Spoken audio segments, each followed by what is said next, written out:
천사는 한마디로 하나님의 심부름꾼입니다. 하나님이 시키는 대로 이렇게 하는 게 천사입니다. 근데 그렇게 하다 보니까 천사가 마음에 식은방이 들어가지고 교만한 마음이 든 거예요. 하나님만 없으면 내가 최고겠다 생각을 해서 그렇게 결국은 교만한 마음을 품고 하나님을 대적하다가 쫓겨나서 결국은 사탄이 된 겁니다. 그렇기 때문에 우리가 천사가 될 수도 있고 사탄도 될 수가 있다는 것을 항상 마음속에 생각을 해야 합니다. 예수님께서 세상에 태어나기 전 그리고 태어나셨을 때 천사의 역할이 굉장히 중요했다는 것을 우리가 오늘 이두성 권사님께서 봉독하신 성경의 본문을 보더라도 우리가 익히 알 수 있습니다. 제일 먼저 보면은 천사가 물론 하나님께서 보내서 왔지만 요나처럼 하나님 말씀에 순종하지 않는 그런 천사들도 있는데 누가복음 2장 10절에 보면은 천사가 이르되 천사가 하는 말입니다. 무서워하지 말라. 그와 같이 이야기를 했습니다. 두렵고 무서운 마음이 있었는데 오늘 아침에 9시 시간이 지나는 시점에 전라북도 무안 비행장에 비행기가 추락을 했다는 뉴스가 나왔습니다. 아마 사람들이 많이 죽은 것 같은데 참 세상 사는 게 뭘까 이렇게 생각을 해볼 수 있습니다. 태국에서 출발을 했다는데 그 태국에서 기분 좋게 여행 마치고 아마 선물도 가득히 사고 아마 마음속에 여러 가지 기대했던 것들을 가슴에 안고 돌아왔을 건데 오는 길에 저렇게 사고를 당할 줄 누가 알았겠습니까? 참 사람 생명이라는 것이 이게 참 별거 아니구나 하는 생각이 듭니다. 저런 뉴스를 볼 때마다 또 목사님께서 기도하신 내용처럼 우리가 하나가 되지 못하고 서로 분열된 모습을 갖고 있는 이런 상황 속에서 우리는 심히 걱정스럽고 염려스럽고 두려워할 만한 그러한 일들이 우리 삶 주변에 참 많습니다. 그런데 그럴 때에 천사가 무서워하지 말라고 이야기를 합니다. 보라, 백성에게 미칠 큰 기쁨에 좋은 소식을 너희에게 전하노라. 그와 같이 이야기를 했는데 이 천사의 사명은 하나님으로부터 받은 말씀을 이제 사람들에게 전하는데 그 내용 자체가 우리가 듣기에 참 좋은 겁니다. 무서워하지 말라고 좋은 소식을 너희에게 전한다고 그와 같이 이야기를 했습니다. 여러분 나단 선지자처럼 왕을 찾아가서 왕의 잘못을 지적하라고 그렇게 한다 그러면은 참 힘들겠죠. 여러 가지 모양으로 어려움이 있겠다. 마음속에 갈등을 느낄 건데 그러나 무서워하지 말라. 좋은 소식을 너희에게 전한다. 이렇게 말하는 천사는 얼마나 그 마음속에도 기뻤겠느냐 하는 것을 생각을 해봅니다. 신명기 1장 29절 이하 말씀 가운데 보면은 모세가 이스라엘 백성들에게 그들을 무서워하지 말라 두려워하지 말라 너희보다 먼저 가시는 너희 하나님 여호와께서 애굽에서 너희를 위하여 너희 목전에서 모든 일을 행하신 것 같이 이제도 너희를 위하여 싸우실 것이며 광야에서도 너희가 당하였거니와 사람이 자기의 이름을 믿는 것 같이 너희 하나님 여호와께서 너희가 걸어온 길에서 너희를 믿으사 이곳까지 이르게 하셨느니라. 하나님께서 쭉 인도하지 않았느냐. 걱정하지 마라. 여러분 이 광야길이라는 것을 막상 가서 보게 되면요 정말 계곡이라는 그 계곡의 깊이가 어마어마하더라고요. 굉장히 깊고 그다음 메마른 땅이라는 것이 바람이 불어서 모래가 바람에 실려서 오는데 얼마 걷지 않았는데 귀에도 모래가 들어가 있고 그리고 입을 벌리고 있으면 들어가니까, 말할 때 이렇게 들어가니까 모래가 씹히고, 심지어는 호주머니에까지 모래가 다 들어가 있더라고요. 그런 모래길을, 그 광야, 끝도 보이지 않는 그 광야길을 그렇게 걸어가는 백성들, 그들의 마음속에 어떻게 평안함이 있었겠습니까? 얼마나 불안하고 걱정되겠습니까? 그때에 모세가 그들을 무서워하지 말고 두려워하지 말라고 이야기를 합니다.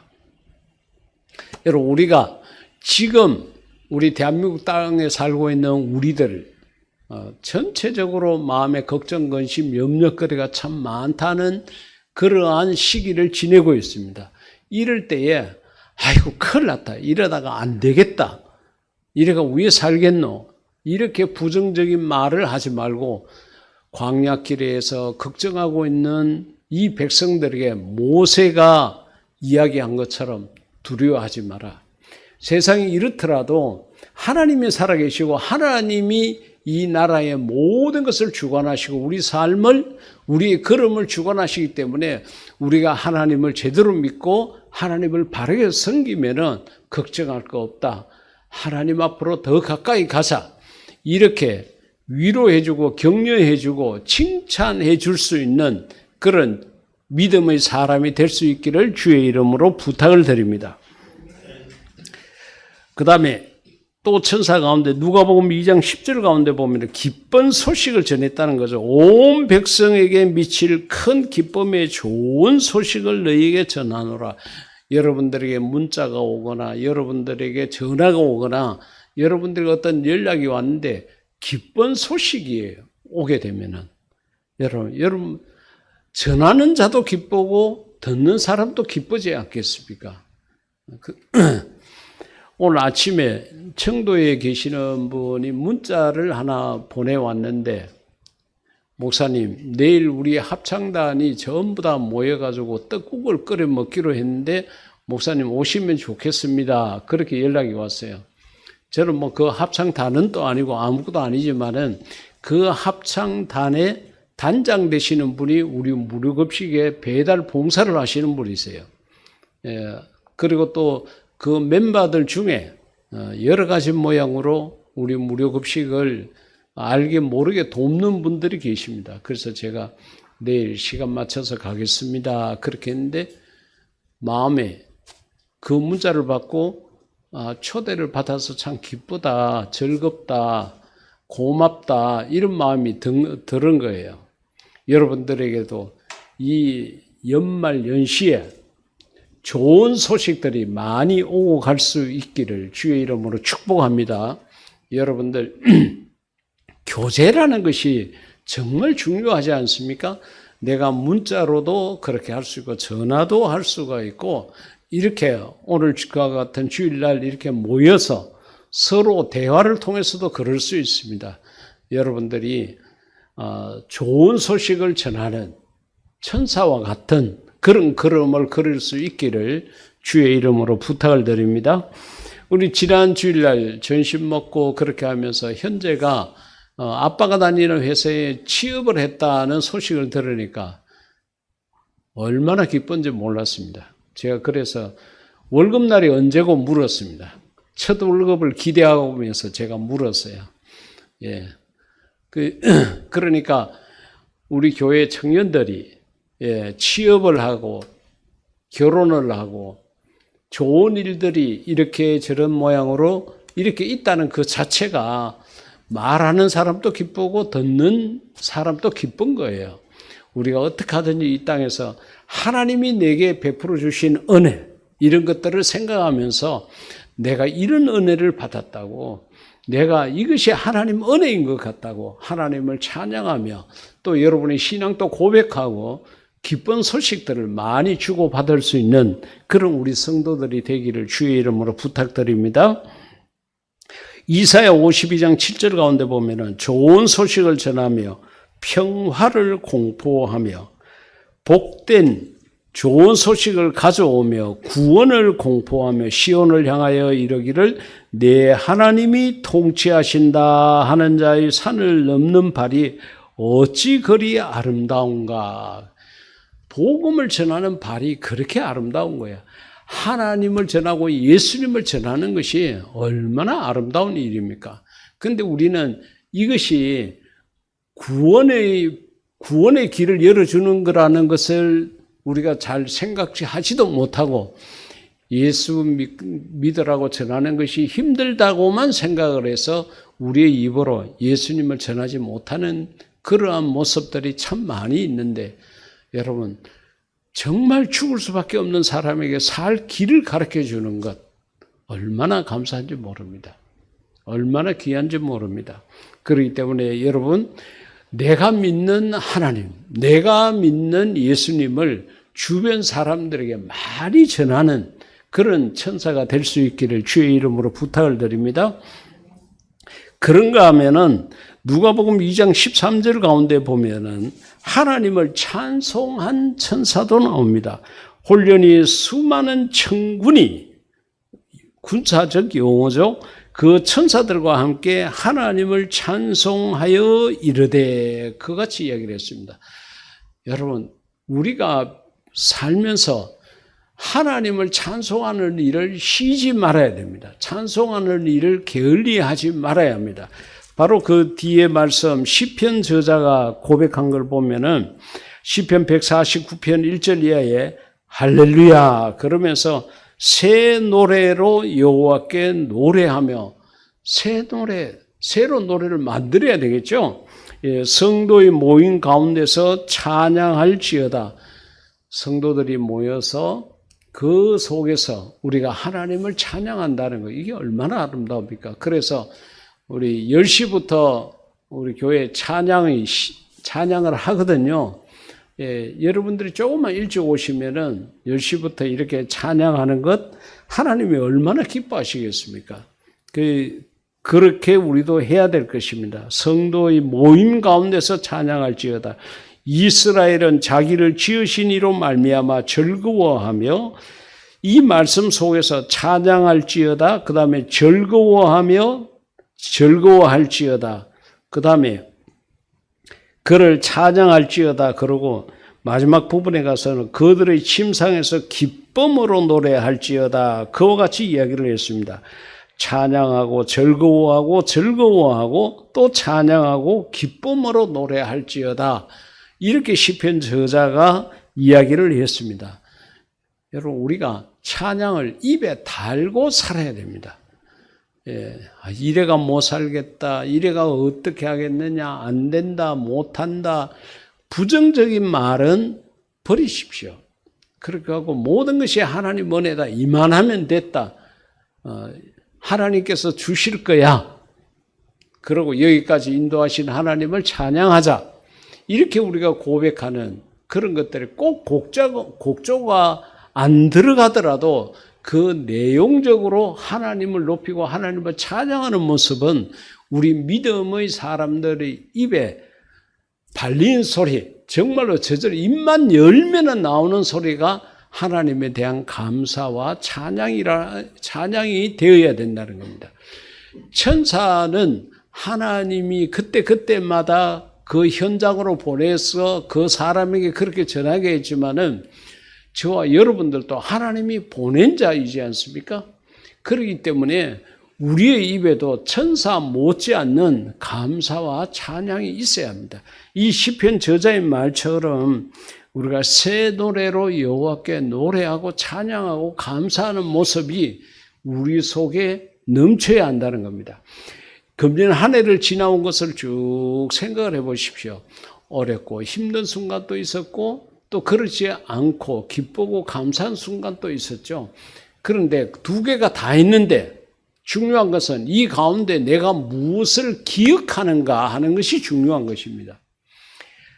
어렵고 힘든 순간들, 그것은 다 그냥 그것은 내가 다시 생각하기도 싫다 하고 떨쳐버리고 하나님이 내게 베풀어 주신 은혜, 내 마음이 정말 기뻤을 때 그것을 다시 한번 되새김질하면서 하나님 앞에 감사하고, 이것이 하나님 은혜였다고, 하나님 때문에 금년을 잘 마쳤다고, 하나님 때문에 새해를 희망차게 출발할 수 있다고, 이렇게 고백하는 이것이야말로 찬양이 아니겠습니까? 꼭 노래가 아니더라도, 곡조가 없더라도 우리 말의 내용 속에서 하나님께 감사하고 하나님을 찬양하는 게 있어야 된다는 거죠.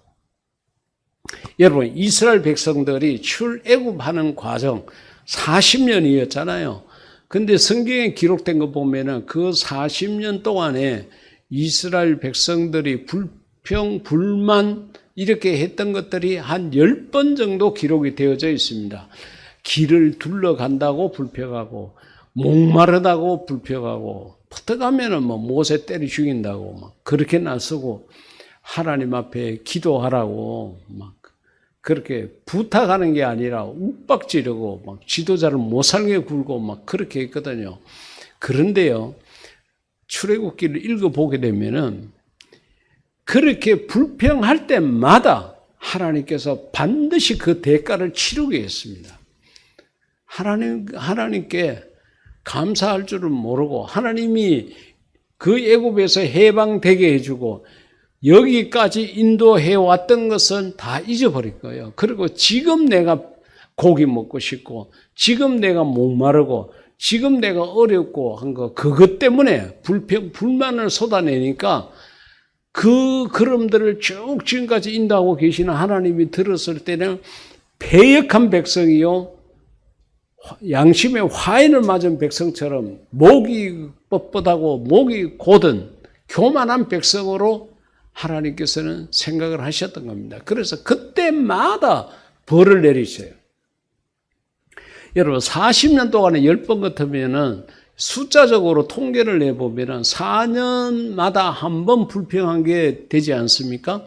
근데 실제적으로는 출애굽에서 한 2년 동안에 집중적으로 불평을 늘어놨습니다. 그렇게 불평을 늘어놓고 그렇게 했는데 그때마다 얻어맞고 그렇게 하니까 나중에는 이제 하나님에 대한 믿음이 생겼다기보다는 이러다가 또 우리가 얻어맞을까 두려운 마음 때문에 그 다음에는 불평, 불만을 늘어놓지 않습니다. 하나님께서 우리들에게도 마찬가지입니다. 내가 살아온 길 가운데 정말로 어렵고 힘든 순간들, 그것도 자세히 생각을 하고 가만히 생각하면 하나님께서 그 어려움을 다 이기게 하시고 하나님께서 극복하게 하신 거예요. 그런데 우리의 믿음이 거기까지 도달하지 못하니까 그 어려움 속에서 역사하셨던 하나님의 은혜는 온데간데 없고 그 현상만 보고 힘들었다, 괴로웠다, 고통스러웠다. 내가 하나님 앞에 기도했는데 하나님이 왜 안 들어주셨지? 하나님이 사랑이라는데 왜 나에게 이런 어려움을 그냥 내버려 두셨지? 이렇게만 우리가 생각을 하는 거예요. 그리고 하나님 앞에 감사할 줄 모르고 하나님 은혜인 것도 모르는 경우가 너무 많이 있습니다. 성도 여러분, 시편 저자가 이렇게 이야기한 것처럼 우리가 모든 일에 하나님 앞에 감사하고 하나님을 찬양하는 그런 아름다운 그런 모습이 우리 속에 있기를 주의 이름으로 부탁드립니다. 시편 113편 1, 2절 가운데 보면은 그럽니다. 할렐루야, 여호와의 종들아 찬양하라고 그럽니다. 찬양을 해라. 왜 안 하느냐 하는 거죠. 여호와의 이름을 찬양해라. 찬양을 하되 하나님의 이름을 찬양해라. 이제부터 영원까지 여호와의 이름을 찬송할지로다. 다시 말하면 죽을 때까지 하나님을 찬송하라고 그와 같이 이야기를 하고 있습니다. 그렇기 때문에 우리 성도들은 이 땅에 산 날 동안에 하나님 앞에 감사하고 하나님을 찬양하는 그런 모습이 우리 속에 늘 있어야 합니다. 모든 것이 하나님 은혜다.